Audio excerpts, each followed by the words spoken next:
working with the factory wheel, at least the wheel that came with my 1931 Harley, I thought before I put it on the back on the bike, I would put it on my wheel balancing stand and just give it a quick look. You know, you're always hoping everything is going to be just fine, ready to run after changing the bearings. Of course, it's quite out.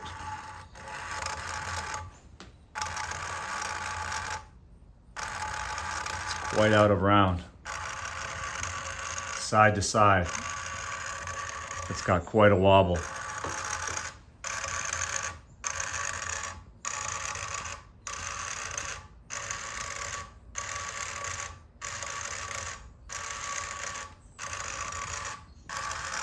So normally this wouldn't be a big deal. If this were a newer rim, I would just start adjusting it and, you know, pull the spokes one way or the other and get that all trued up. But based on my experience with the back wheel, these nipples cannot be adjusted. They're quite fixed and rusted in place. I tried tightening some spokes on the back wheel and ended up having to respoke the wheel because I was breaking them. They're just seized in place.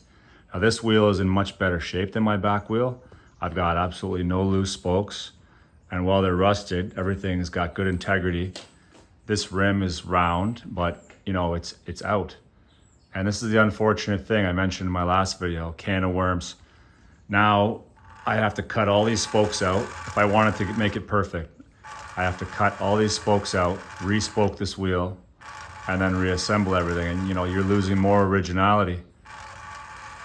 It's so out that I think it would create like a high-speed shimmy. I haven't had this bike up to a high speed, but I think that being this out of round, it's hard to see in the camera. There you go. It's got quite a side-to-side wobble. I wonder how that would affect things at high speed. But these are the things that prey on the mind now when you're just wanting to do a quick upgrade to a machine. Now you've respoked both wheels. And I had it in my head I wouldn't restore this machine. You know, I like it the way it is, and I don't want to restore it. But this is what happens when you start working with things that are, you know, 1931 was a long time ago. When you start working with stuff that's this old, before you know it, you're replacing everything.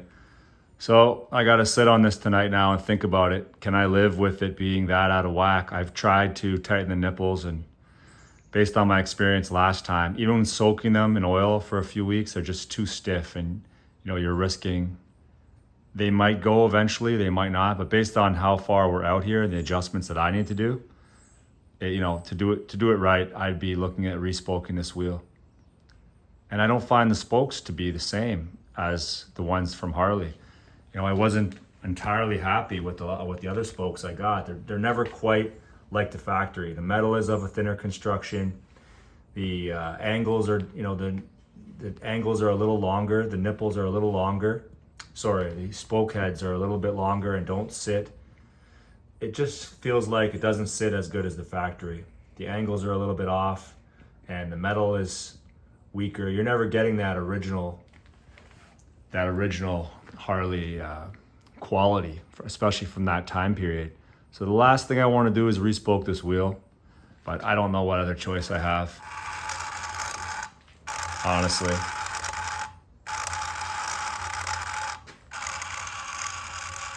And that's going to be on the front. Now these wheels are interchangeable. It's one thing I forgot to mention. The Harley VL wheels, they're interchangeable. That's why the spline system was set up. Harley wanted you to be able to take your back wheel and interchange it with your front quite easily. So whether running this one on the back might be more acceptable rather than on the front, I don't know. I've got to think on it now. I just wanted to post a video about my original wheel, or the wheel that came on my machine anyways, and the status of it. Okay, thanks again for watching. Bye.